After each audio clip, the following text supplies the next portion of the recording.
বন্ধুদের সাথে বসে আড্ডা দিচ্ছিলাম। এমন সময় ফোনটা বেজে উঠল। ফোন বের করে নাম্বারটা দেখতেই শরীরে হালকা ঝাঁকুনি দিয়ে উঠল।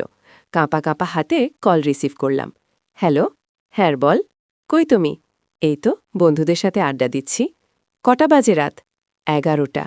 আজকে আসো বাসায়, তারপর দেখাচ্ছি বলেই কল কেটে দিল। আজকে বাসায় তৃতীয় বিশ্বযুদ্ধ হবে এটা নিশ্চিত।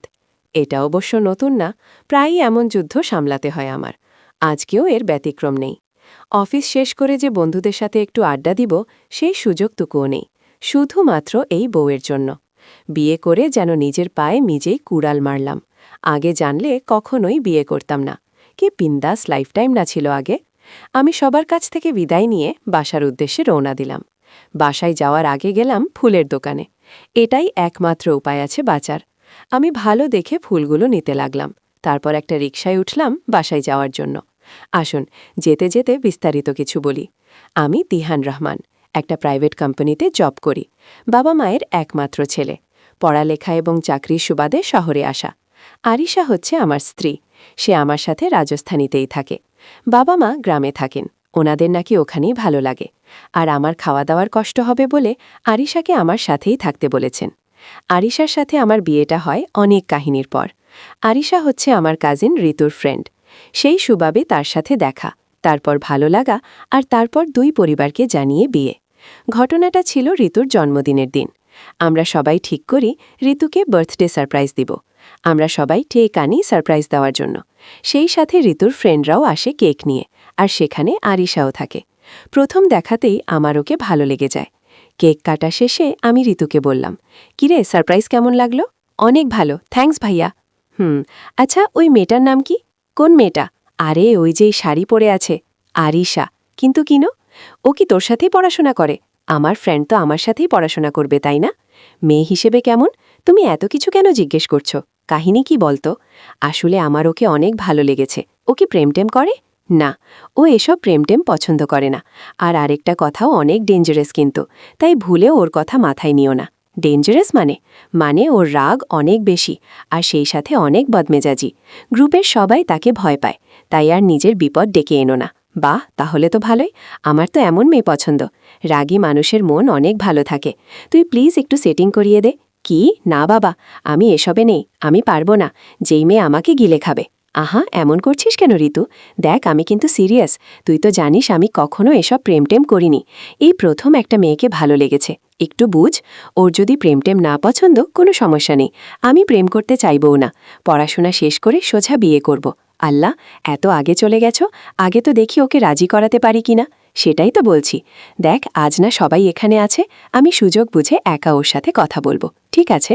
কিছুদিন পর আমার জোড়াজড়িতে ঋতু ও আরিশার সাথে দেখা করে, আর আমি দূরে দাঁড়িয়ে লুকিয়ে ওদেরকে দেখি। কিরে, কি হয়েছে? হঠাৎ দেখা করতে বললি যে? তোর সাথে কিছু গুরুত্বপূর্ণ কথা আছে। আমার সাথে আবার কি গুরুত্বপূর্ণ কথা? বলছি, আগে বস সেখানে। এবার বল, কি বলবি? তুই আমার কাজিন দিহানকে চিনিস? কোন দিহান? আরে, আমার জন্মদিনের দিন তোরা এবং আমার কাজিনরা মিলে যে সারপ্রাইজ দিলি, সেখানে সবচেয়ে লম্বা আর ফর্সা একটা ছেলে ছিল না? হ্যাঁ, মনে পড়েছে। উনি পরে আমাদেরকে হেল্প করেছিলেন তোকে সারপ্রাইজ দিতে। তো কি হয়েছে ওনার? কিছু হয়নি, তবে হবে। মানে কি বলতে চাচ্ছিস তুই? সোজা সাপটা বলবি। আসলে দিহান ভাইয়া তোকে পছন্দ করে। কি? দেখ, আমি জানি তুই রিয়্যাক্ট করবি, তাই কিছু বলার আগে আমার কথাগুলো শোন। বল। দেখ, আমার কাজিন দেখে বলছি না, দিহান ভাইয়া আসলেই অনেক ভালো একটা মানুষ। কখনো কোনো প্রেমটেম করেনি, এবং কোনো মেয়ের সাথেও কথা বলে না। সেদিন সে আমাকে বলল যে এই প্রথম কাউকে নাকি তার পছন্দ হয়েছে, এবং সেটা তুই।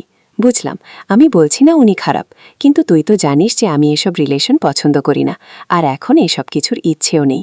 এসবে গেলে পড়াশোনার অনেক ক্ষতি হবে। আমি জানি আরিশা, দিহান ভাইয়াকে আমি বলেছি সব, যে তুই আসলে কেমন। সে নিজেও বলেছে তুই বললে এসব রিলেশনে না গিয়ে সোজা বিয়ে করবে, তোদের পড়াশোনা শেষে। এর ভেতরে তোরা একে অপরকে ভালো করে জানবি, তারপর না হয় সিদ্ধান্ত নিবি। কিন্তু দেখ, আমার কথা শোন, একদিন না একদিন তো তোকে বিয়ে করতেই হবে, তাও অচেনা অজানা কাউকে। কে জানে কেমন হবে। এর থেকে ভালো তুই দেখে শুনে সিদ্ধান্ত নিবি। আর আমি তো বলছি না যে তুই আমার কথায় রাজি হ। আগে কথা তো বলে দেখ, তারপর ভালো না লাগলে আমি আর কিছুই বলবো না। ঠিক আছে, কথা বলবো, কিন্তু হ্যাঁ, আগে থেকে বলে রাখছি, এসব রিলেশনে যাব না। যদি ভালো লাগে তো সোজা পরিবারকে জানিয়ে বাকি সব এগোবে। ঠিক আছে, সেটাই হবে। তারপর ঋতু আমাকে এবং আরিশাকে ভালো করে পরিচয় করিয়ে দেয়। প্রথমে আমরা ফ্রেন্ড হিসেবে কথা বলি, একে অপরকে ভালো করে জানার চেষ্টা করি। ধীরে ধীরে আমরা দুজনেই দুজনকে পছন্দ করতে থাকি। বন্ধুদের সাথে বসে আড্ডা দিচ্ছিলাম, এমন সময় ফোনটা বেজে উঠল।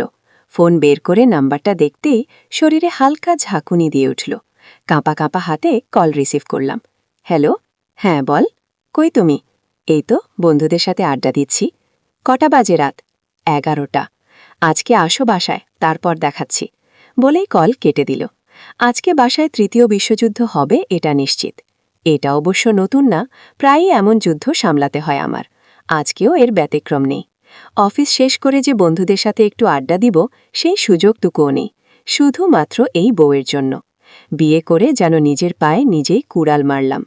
আগে জানলে কখনোই বিয়ে করতাম না। কি বিন্দাস লাইফটাইম না ছিল আগে।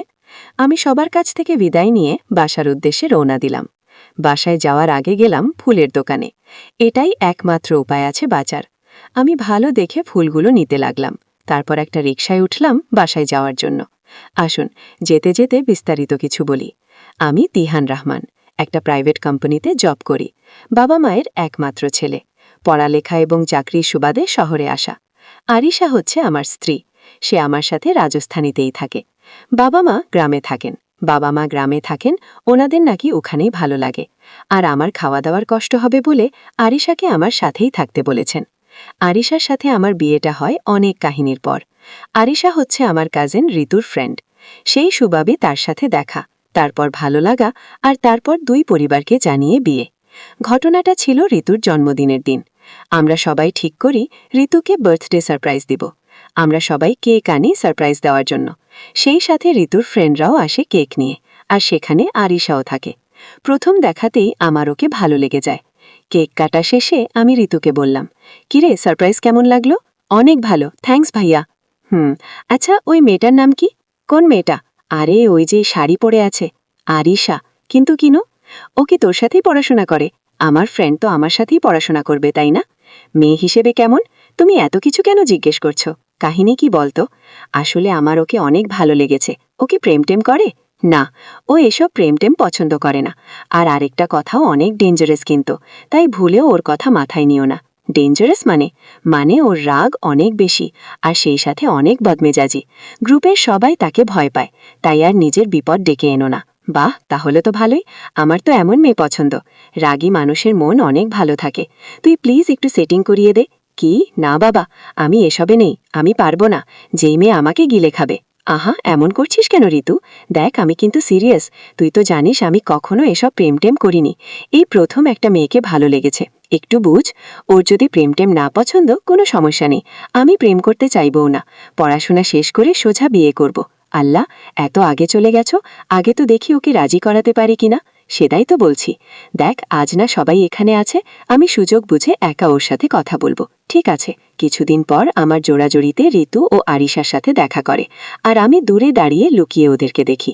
কিরে, কি হয়েছে? হঠাৎ দেখা করতে বললি যে? তোর সাথে কিছু গুরুত্বপূর্ণ কথা আছে। আমার সাথে আবার কি গুরুত্বপূর্ণ কথা? বলছি, আগে বস সেখানে। এবার বল কি বলবি? তুই আমার কাজিন দিহানকে চিনিস? কোন দিহান? আরে আমার জন্মদিনের দিন তোরা এবং আমার কাজিনরা মিলে যে সারপ্রাইজ দিলি, সেখানে সবচেয়ে লম্বা আর ফর্সা একটা ছেলে ছিল না? হ্যাঁ, মনে পড়েছে। উনি পরে আমাদেরকে হেল্প করেছিলেন তোকে সারপ্রাইজ দিতে। তো কি হয়েছে ওনার? কিছু হয়নি, তবে হবে। মানে কি বলতে চাচ্ছিস তুই? সোজা সাপটা বলবি। আসলে দিহান ভাইয়া তোকে পছন্দ করে। কি? দেখ আমি জানি তুই রিয়্যাক্ট করবি, তাই কিছু বলার আগে আমার কথাগুলো শোন। বল। দেখ আমার কাজিন দেখে বলছি না, দিহান ভাইয়া আসলেই অনেক ভালো একটা মানুষ। কখনো কোনো প্রেম টেম করেনি এবং কোনো মেয়ের সাথেও কথা বলে না। সেদিন সে আমাকে বলল যে এই প্রথম কাউকে নাকি তার পছন্দ হয়েছে, এবং সেটা তুই। বুঝলাম, আমি বলছি না উনি খারাপ, কিন্তু তুই তো জানিস যে আমি এসব রিলেশন পছন্দ করি না, আর এখন এসব কিছুর ইচ্ছেও নেই। এসবে গেলে পড়াশোনার অনেক ক্ষতি হবে। আমি জানি আরিশা, দিহান ভাইয়াকে আমি বলেছি সব, যে তুই আসলে কেমন। সে নিজেও বলেছে তুই বললে এসব রিলেশনে না গিয়ে সোজা বিয়ে করবে তোদের পড়াশোনা শেষে। এর ভেতরে তোরা একে অপরকে ভালো করে জানবি, তারপর না হয় সিদ্ধান্ত নিবি। কিন্তু দেখ আমার কথা শোন, একদিন না একদিন তো তোকে বিয়ে করতেই হবে, তাও অচেনা অজানা কাউকে। কে জানে কেমন হবে। এর থেকে ভালো তুই দেখে শুনে সিদ্ধান্ত নিবি। আর আমি তো বলছি না যে তুই আমার কথায় রাজি হ, আগে কথা তো বলে দেখ, তারপর ভালো না লাগলে আমি আর কিছুই বলবো না। ঠিক আছে, সেটাই হবে। তারপর ঋতু আমাকে এবং আরিশাকে ভালো করে পরিচয় করিয়ে দেয়। প্রথমে আমরা ফ্রেন্ড হিসেবে কথা বলি, একে অপরকে ভালো করে জানার চেষ্টা করি।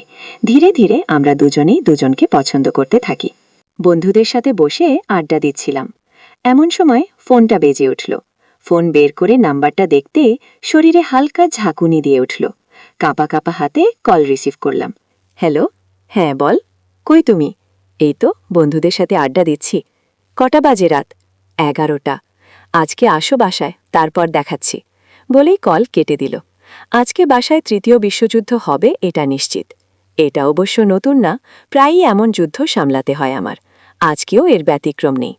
অফিস শেষ করে যে বন্ধুদের সাথে একটু আড্ডা দিব, সেই সুযোগটুকুও নেই, শুধুমাত্র এই বউয়ের জন্য। বিয়ে করে যেন